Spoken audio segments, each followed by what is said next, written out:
It's a real German muscle car, a real tank.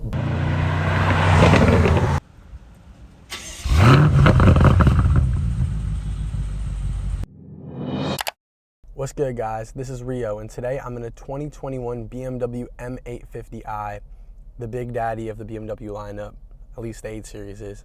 And today we're going to discuss kind of what makes the 8 Series great, what some of its downfalls are, and really who this car is meant for. I also want to get out of the way pretty quickly that no, I don't think any of the M850, M340, X3 M40i, I don't think any of those are real M cars, but that doesn't mean they're not great and very fun cars, and this is certainly no exception to that. This thing has a 4.4 liter twin turbo V8 producing 523 horsepower and 553 pound-feet of torque. It's no slouch. It's producing over 523 horsepower at the crank, which is a ton of power. Obviously, anybody knows that. However, it's not a very light vehicle. At around 4,400 pounds, it's about 1,000 pounds heavier than, let's say, an equivalent base 911. The reason I bring the 911 up is because a base 911 with some options costs right around the same as this car does with options. This car starts at $111,900. As option, this one is $117,500. If you take a look over at the 2021 992 Carrera, 911 Carrera, the base Carrera, with a couple options, as they are typically optioned, they're around $114, $15, $16 as well. So you're looking at just about the same money, but with two very different schools of thought when it comes to a sporty vehicle. I guess what you could say is that this is a sporty vehicle while the 911 is really a sports car. This car certainly pops with the combination or juxtaposition of the metallic gray paint on the exterior with this red merino leather on the interior. Usually I'm not a huge fan of red interiors, but it does kind of work nice with this slightly more flashy car because ultimately this car does have a bit of presence.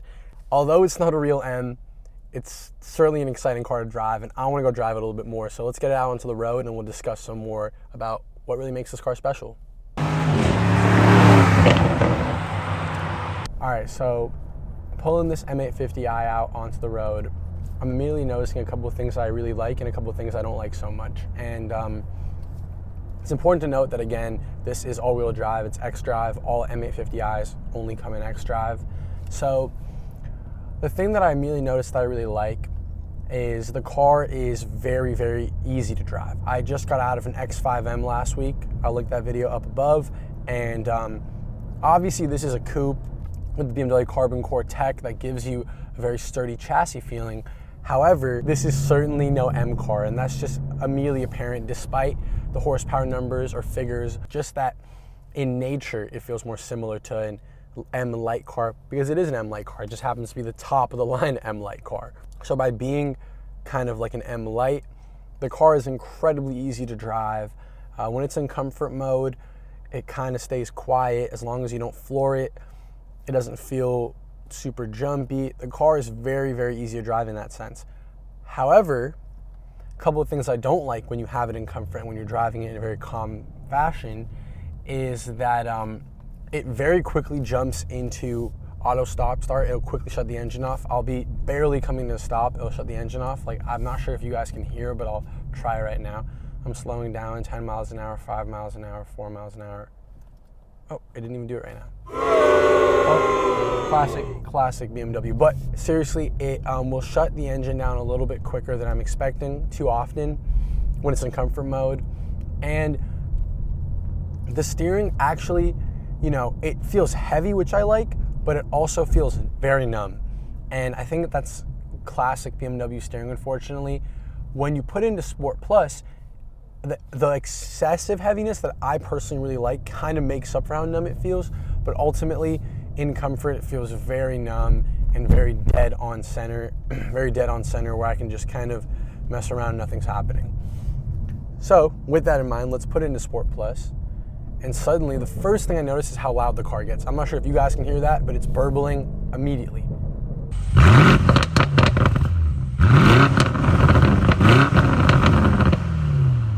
If I hold it to about 5,000, we'll see how much I get. Yeah, a ton. And then the car sounds like an absolute riot. If if you're in Sport Plus, give it a little bit of...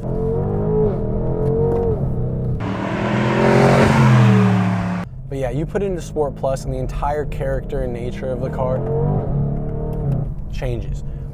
However, speaking of the character and the nature of the car, this car really feels like a GT car.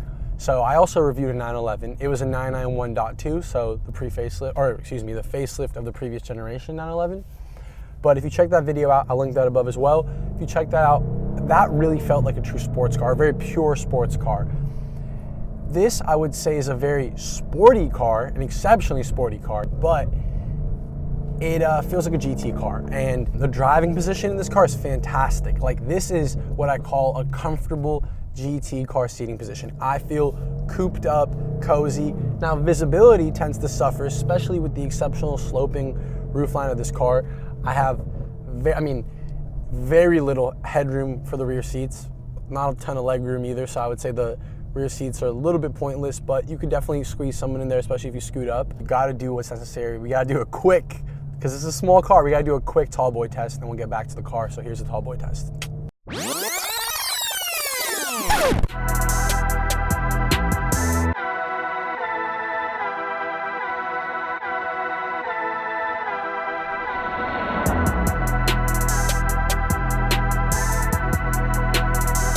Going back to this car's competition, I think this car primarily competes with the likes of the Lexus LC500, the outgoing Mercedes-Benz S-Class Coupe, which again is no longer being produced, but for a while that was kind of this car's main competitor. Audi doesn't really make a large coupe like this. They choose to make the R8 instead, which is truly a sports car.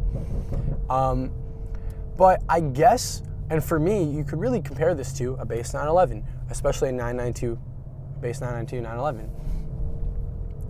You definitely get some things in this car you don't get in that car. This car is definitely more luxurious, and it comes with more standard. So, for instance, I have this delightful Live Cockpit Pro.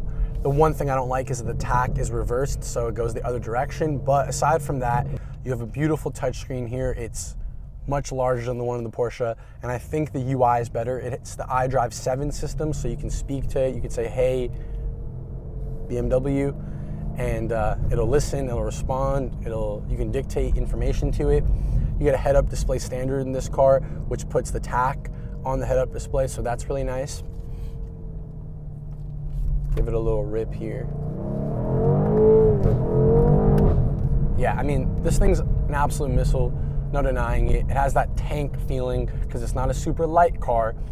But yeah, so you can easily compare this to a 911, roughly the same price. This is up 150 horsepower on the 911. Of course, this is a twin turbo V8. So this car is more of a riot. This car is more of a muscle car.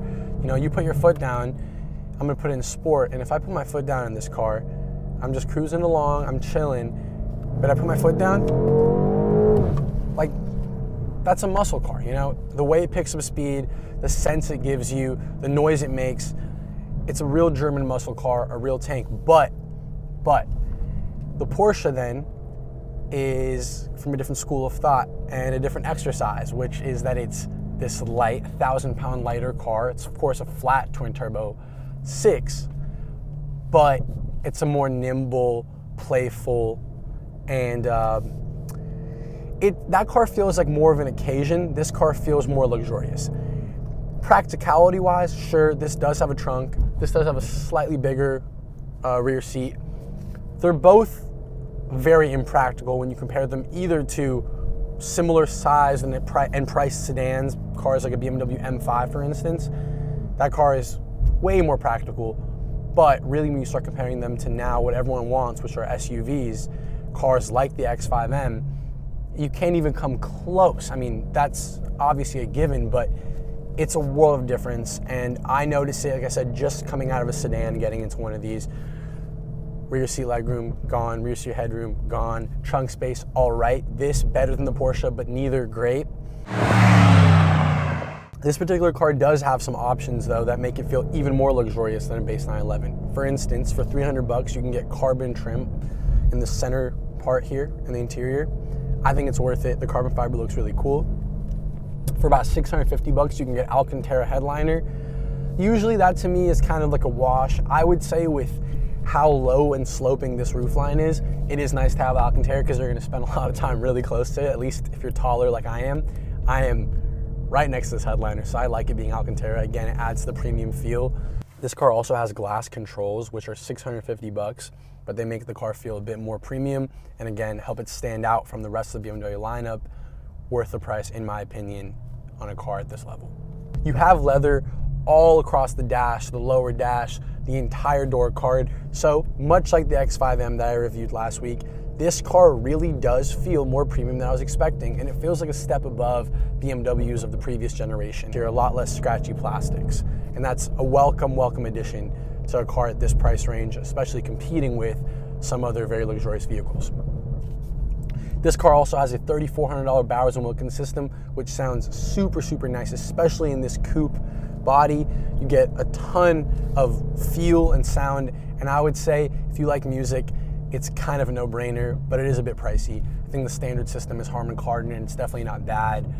This just takes it to the next level. This particular car also has the $300 extended Shadowline trim pack, which I also think is an absolute must. It's only $300, and on the M vehicles, the M light vehicles, it gets rid of that annoying cerulean, whatever the hell it's called, gray, that just gets dirty and nasty, and instead it gives you a really nice Shadowline black trim, which not only stays cleaner, but also looks a lot better and contrasts a lot nicer, especially with lighter color paints, but even on this darker or mid-tone color car, it gives you really nice black contrast. This car has 20-inch wheels. They're painted also gloss black. They look super cool. 245 rubber up front, 275 in the rear. That's the one thing that also I don't love. Look, this car makes up for it by being all-wheel drive, has a good amount of grip, but I, just for aesthetic purposes alone, would have liked maybe a 295 in the rear. Of course, pay the extra bucks. The elephant in the room is the BMW M8, and that's a real M car. That has 295s in the rear. I think what really makes the M850i cool is that it gives you kind of a livable M8.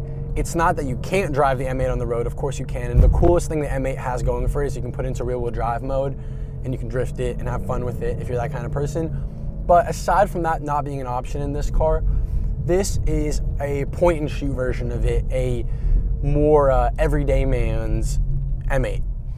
I can argue that just about anybody could hop in this car and easily drive it, and I would say most people could even have a little bit of fun and push this car and not feel like they're gonna crash. So the M850 has all that going for it. Again, what it doesn't have going for it is it's kind of, it has an illusion of practicality. It's not the most practical car. It is a very comfortable car, a very luxurious car. And I think you guys all know what I'm about to say. This thing, it's a GT vibe, a real true GT vibe. So you can get cozy, you can cruise, a lot of power at your disposal. I can't imagine who even needs an M8. I would take one over this. This thing already is a real act of resistance, not putting your foot down. I have to keep telling myself, don't floor it, don't floor it. Although, I'm sure based on my experience in the X5M that the M8 makes you and kind of eggs you on to want to floor it and want to push the car. This thing, it's all right, but I got to give it one last little push right here for you guys. Yeah, I mean, it's a blast to drive. I love it. It's a blast to drive. And before I get a speeding ticket, I'm gonna wrap the video up, but I really appreciate you guys for watching. Make sure to like, comment, subscribe, tune back in for more, and maybe I'll do an M8 competition video soon. So, peace.